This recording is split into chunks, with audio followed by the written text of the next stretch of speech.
انقلاب الصخيرات أو انقلاب 1971.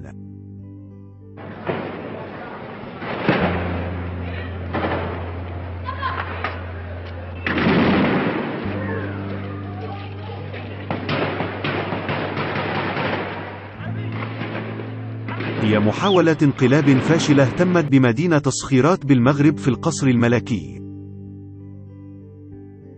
تزعمها بعض الجنرالات العسكريين المغاربة، وبالأخص الكولونيل محمد أعباب قائد مدرسة أهرمومو العسكرية، والجنرال محمد المدبوح، لاغتيال ملك المغرب الملك الحسن الثاني في يوم 10 من يوليو 1971 المصادف لذكرى عيد ميلاده 42. كانت هذه أول محاولة انقلاب ضمن العديد من الانقلابات التي ينجو منها الملك الراحل الحسن الثاني. ملابسات هذه المحاولة كانت غامضة، حتى أن الضباط الذين شاركوا في هذه المحاولة لم يكونوا على علم أن أعباب كان يقودهم لعملية انقلاب، وكل ما كانوا يعلمونه أنهم كانوا ذاهبين للقيام بمناورة. كانت نهاية هذه المحاولة مأساوية بشكل غير متوقع، حيث كانت المحاولة في يوم عيد ميلاد الملك، وامتلأ القصر بالقتلى والمصابين بين الحضور والضباط المشاركين في العملية، وبعض أفراد الحرس الملكي.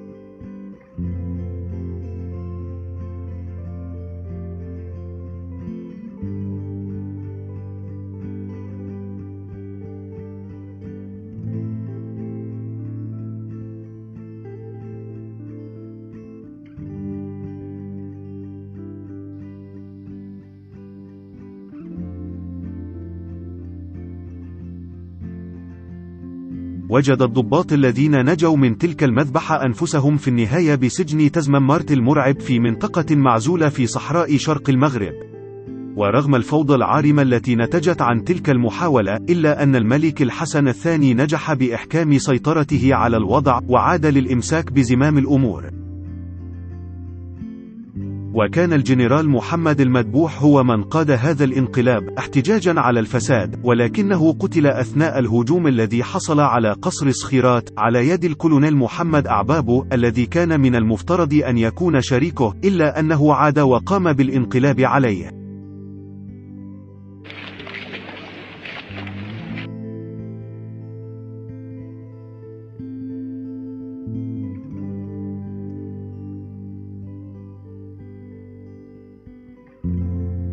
وبأمر من المحكمة العسكرية العليا تم تنفيذ حكم الإعدام بحق 10 ضباط من بينهم 4 جنرالات. وقد طلب الجنرال محمد أفقير من الملك الحسن الثاني إصدار عفو عام بحق 1081 من تلامذة المدرسة الحربية، ونجح بالحصول عليه. لم يتوفر أي دليل على مشاركة الجنرال أفقير بالتخطيط لهذا الانقلاب، غير أن طريقة تحركه وسعيه من أجل تخفيف الإجراءات التي اتخذت بحق المتمردين وسعيه الدؤوب لإصدار أحكام بالعفو عنهم أثارت حيرة المطلعين والمراقبين.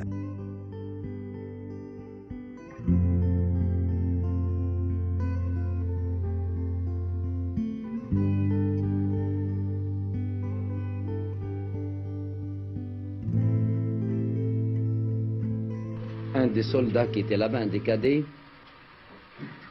me fit signe de le suivre. Pour vous parler très franchement, j'étais à peu près convaincu qu'il m'entraînait dans un recoin afin de pouvoir m'exécuter dans la plus grande tranquillité. Lorsqu'il se vit à l'abri des regards indiscrets, il se mit au garde à vous. Je lui commandai repos, il se remit au repos. Je lui recommandai garde à vous, lui tendai ma main et lui dis qu'attendu pour baiser ma main. Ce qu'il fit. Alors je lui dis, mais qu'est-ce que c'est que cette histoire? Il m'a dit, on nous a dit que le palais était attaqué, que votre majesté avait des ennemis et nous sommes montés. Maintenant, je tiens à vous dire que vous en avez encore des ennemis, veuillez vous cacher. Je lui dis non, appelle tes camarades, baissez les canons de vos armes, suivez-moi. Et c'est alors que je tins ce langage à un groupe de 6 ou 7 cadets en leur disant: il est inadmissible que vous ayez fait de l'armée royale ce que vous en faites maintenant. Cela est indigne et non conforme à ce que j'attendais de vous. Immédiatement, quelques-uns se mirent à pleurer et nous avons récité la Fatiha, qui est la première sourate du Coran.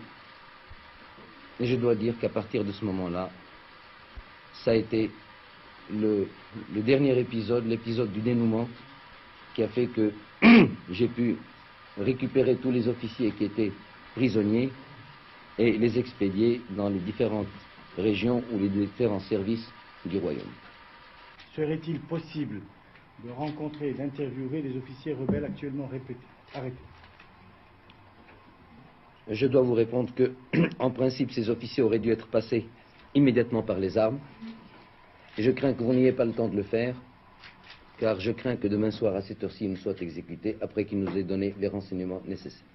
On a parlé de complot libyen. Interrogé à ce sujet hier soir sur notre antenne, vous avez à chaud répondu: la Libye, je m'en fous royalement. Maintenez-vous maintenant que tout est fini cette appréciation, et pourquoi? Je la maintiens encore plus royalement du fait que je suis encore plus roi aujourd'hui qu'hier.